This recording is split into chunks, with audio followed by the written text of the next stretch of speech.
दोस्तों आज हम लोग बात करेंगे सुज़लोन एनर्जी के बारे में और जैसा कि आप लोग देख पाए दोस्तों कि आज के ट्रेडिंग सेशन में मार्केट में हमें तेजी बनने के बावजूद भी सुज़लोन में हमें कोई भी तेजी बनते हुए नहीं दिखाई दी है। सुज़लोन में ऑलमोस्ट हमें 0.58% की एक गिरावट होते हुए आज के ट्रेडिंग सेशन में दिखाई दे रही है। तो अगर आपको याद दोस्तों कल के वीडियो में मैंने आपको ये ऑलरेडी क्लियरिफाई कर दिया था कि मंडे के मार्केट में हमें तेजी बनते हुए दिखाई दे या फिर गिरावट होते हुए दिखाई दे, इसका इफेक्ट हमें सुज़लोन में पड़ता हुआ नहीं दिखाई देगा क्योंकि सुज़लोन में हमें अभी के समय में गिरावट होते हुए दिखाई देगी। और ठीक देखो दोस्तों अभी के समय में सुज़लोन में वही होते हुए हमें दिखाई दे रहा है। 9 रुपए के लेवल को टच करने के बाद सुज़लोन में अभी हमें प्रॉफिट बुकिंग होते हुए दिखाई दे रही है और कहीं ना कहीं दोस्तों सुज़लोन का स्टॉक हमें अपने सपोर्ट लेवल की तरफ जाता हुआ दिखाई देगा आने वाले कुछ ट्रेडिंग सेशन में। डेट मीन्स 8 रुपए का लेवल, उसके बाद ही सुज़लोन में हमें एक हल्की सी बाउंस बैक होते हुए दिखाई देगी। लेकिन जब तक सुज़लोन एनर्जी अपने सपोर्ट लेवल को टच नहीं करता है तब तक सुज़लोन में हमें वैसा कुछ खास तेजी या फिर बाउंस बैक बनते हुए नहीं दिखाई देगी। अगर आप चाहो तो लास्ट वीडियो को रेफर कर सकते हो क्योंकि मैंने आपको ये भी बता दिया है कि ये अनुमान मैं कैसे लगा रहा हूँ कि सुज़लोन में हमें तेजी बनेगी या फिर सुज़लोन में हमें गिरावट होते हुए दिखाई देगी। आप चाहो तो लास्ट वीडियो को रेफर कर सकते हो क्योंकि लास्ट वीडियो में मैंने जो आपको इंडिकेटर बताया था पैराबोलिक एशियर इंडिकेटर, उस इंडिकेटर को आप किसी भी स्टॉक के चार्ट में अगर पुट करते हो तो आपको ये क्लेरिफिकेशन मिल जाए कि उस पर्टिकुलर स्टॉक में हमें तेजी बनते हुए दिखाई देगी या फिर हमें गिरावट होते हुए दिखाई देगी। और अभी के समय में as per parabolic एशियर indicator Suzlon में हमें गिरावट होते हुए दिखाई देगा और कहीं ना कहीं दोस्तों सुज़लोन का स्टॉक हमें 8 रुपए के लेवल को रीटेस्ट करता हुआ दिखाई देगा। अब अगर आप सुज़लोन के आज के कारोबार पर नजर डालोगे तो यहाँ पर अगर आप एनएससी के डेटा को एनालाइज करोगे तो यहाँ पर जो टोटल वॉल्यूम जो सुज़लोन में हमें ट्रेड होता हुआ दिखाई दे रहा है एनएससी पर, वो हमें ऑलमोस्ट 7 करोड़ का होता हुआ दिखाई दे रहा है, जिसमें से ऑलमोस्ट हमें 2,33 करोड़ का डिलीवरी हमें उठता हुआ दिखाई दे रहा है और जो डिलीवरी का परसेंटेज जो निकल कर आ रहा है वो हमें 42.35% का दिखाई दे रहा है। तो डिलीवरी का परसेंट कहीं ना कहीं हम लोग ये कह सकते हैं कि एक हेल्दी परसेंट हमें सुज़लोन में अभी के समय में डिलीवरी का होता हुआ दिखाई दे रहा है। और यहाँ पर अगर आप एमओ ऑर्डर को देखोगे तो यहाँ पर 8.55 के भाव से हमें ऑलमोस्ट 4.5 लाख के करीब हमें ऑर्डर्स हमें पेंडिंग में लगता हुआ दिखाई दे रहा है। तो ये जो 4.5 लाख का एमओ जो हमें ऑर्डर्स पेंडिंग में लगता हुआ दिखाई दे रहा है 8.55 रुपए के भाव से, तो इसे देखकर हम लोग ये अनुमान लगा सकते हैं कि मार्केट का सेंटीमेंट जो है वो सुज़लोन को लेकर अभी नेगेटिव हमें दिखाई दे रहा है क्योंकि काफी सारे इन्वेस्टर्स सुज़लोन को कम भाव में खरीदना चाहते हैं। इसी वजह से 8.55 का एमओ हमें लगता हुआ दिखाई दे रहा है। तो इससे हमें ये तो ऑलरेडी क्लियरिफिकेशन मिल जा रहा है कि आने वाले समय में सुज़लोन में हमें गिरावट नो डाउट होते हुए दिखाई देगी ही देगी। लेकिन सुज़लोन में जो हमें गिरावट होते हुए दिखाई देगी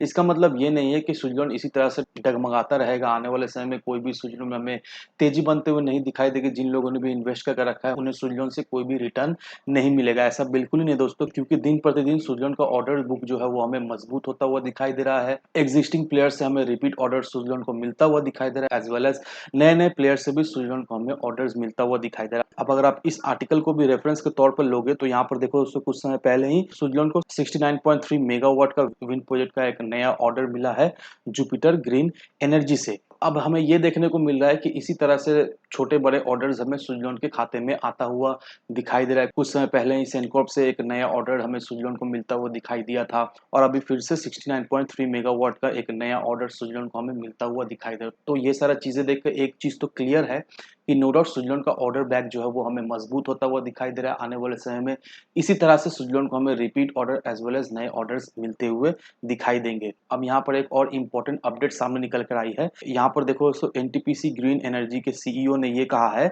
कि 2050 तक जो एनटीपीसी का जो पोर्टफोलियो है उसमें रिन्यूएबल एनर्जी का portfolio as well as coal base का पोर्टफोलियो हमें इक्वल होता हुआ दिखाई देगा। दैट मीन्स अभी करेंटली इनका जो पोर्टफोलियो है वो ज्यादातर कोल बेस्ड पोर्टफोलियो है, लेकिन सीईओ की तरफ से ये अनाउंसमेंट आया है कि 2050 तक जो अभी मेजोरिटी पोर्टफोलियो इनका जो कोल बेस का है वो आने वाले समय में इक्वली डिवाइड होगा और इनका जो पोर्टफोलियो वो 50% लेट से रिन्यूएबल सोर्सेज से आएगा और 50% कोल बेस्ड पोर्टफोलियो रहने वाला है। और इसके लिए एनटीपीसी ग्रीन एनर्जी के सीईओ ने एक टारगेट सेट किया है 60 गीगावाट्स का 2032 तक। तो अब ये आर्टिकल देखकर हम लोगों को ये क्लियरिफिकेशन मिल रहा है कि रिन्यूएबल एनर्जी का एडॉप्शन बहुत जल्दी हमें होता हुआ दिखाई दे रहा है। ऑलमोस्ट हर एक government as well as non government institute इसको लेकर काफी ज्यादा फोकस है, अपने पोर्टफोलियो को इंक्रीज कर रहे हैं ताकि आने वाले समय में उनको कोई भी प्रॉब्लम ना हो, ताकि आने वाले समय में गवर्नमेंट का जो भी टारगेट है उसे जल्द से जल्द अचीव किया जाए। क्योंकि गवर्नमेंट की तरफ से भी अच्छा खासा प्रेशर हमें बनता हुआ दिखाई दे रहा है। गवर्नमेंट इस चीज को लेकर पूरी तरीका से फोकस है और उनका जो टारगेट सेट किया है, गवर्नमेंट चाहती है कि जो भी टारगेट गवर्नमेंट ने सेट किया है वो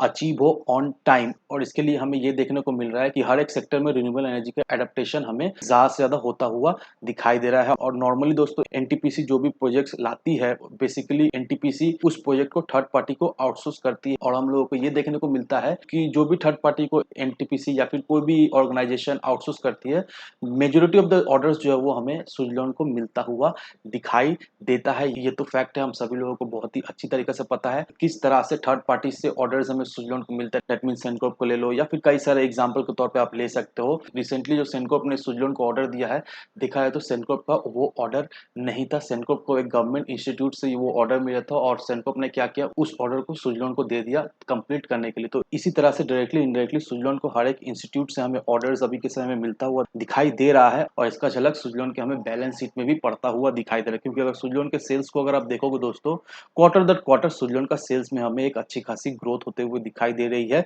और इस ग्रोथ का असर सुजलॉन के प्रॉफिट में भी हमें झलकता हुआ दिखाई दे रहा है। क्योंकि क्वार्टर दर क्वार्टर सुजलॉन का प्रॉफिट हमें ग्रेजुअली इंक्रीज होता हुआ दिखाई दे रहा है, और जैसे जैसे करके सुजलॉन का प्रॉफिट बढ़ रहा है, सुजलॉन अपने कंपनी को डेट फ्री करने की कोशिश कर रहा है। पहले जो सुजलॉन का डेट हुआ करता था, अभी के सिनारियो से अगर हम लोग कंपेयर करें तो काफी हद तक सुजलॉन का डेट हमें कमता हुआ दिखाई दे रहा है। और नो डाउट दोस्तों, आने वाले समय में सुजलॉन का डेट हमें ऑलमोस्ट नेग्लिजिबल रहता हुआ दिखाई देगा। सुजलॉन का मैनेजमेंट अपने ऊपर काम कर रही है, हर एक मुमकिन कोशिश कर रही है ताकि कंपनी को स्टेबल कर पाए और कंपनी को उसी पोजीशन में ले जाए जिस पोजीशन में पहले कंपनी हुआ करता था। और नो डाउट दोस्तों, जिस तरह से मैनेजमेंट का इनपुट हमें मिलता हुआ दिखाई दे रहा है, गवर्नमेंट का जिस तरह से पॉलिसीज में हमें चेंजेस होते हुए दिखाई दे रही है, जिस तरह से नए नए ऑर्डर सुजलॉन को हमें मिलता हुआ दिखाई दे रहा है, नो डाउट आने वाले समय में अभी जिस लेवल पे सुजलॉन हमें ट्रेड करता हुआ दिखाई दे रहा है, ये लेवल हमें फिर से देखने को नहीं मिलेगा। तो अगर आप चाह रहे हो सुजलॉन में इन्वेस्ट करने का, तो नो डाउट दोस्तों, अभी जो लेवल पे सुजलॉन हमें मिल रहा है, कि ये काफी हद तक एक अच्छा लेवल में हम सुजलॉन अभी के समय में मिल रहा है। क्योंकि आने वाले समय में नो डाउट सुजलॉन में हमें एक अच्छी खासी तेजी बनते हुए दिखाई देगी,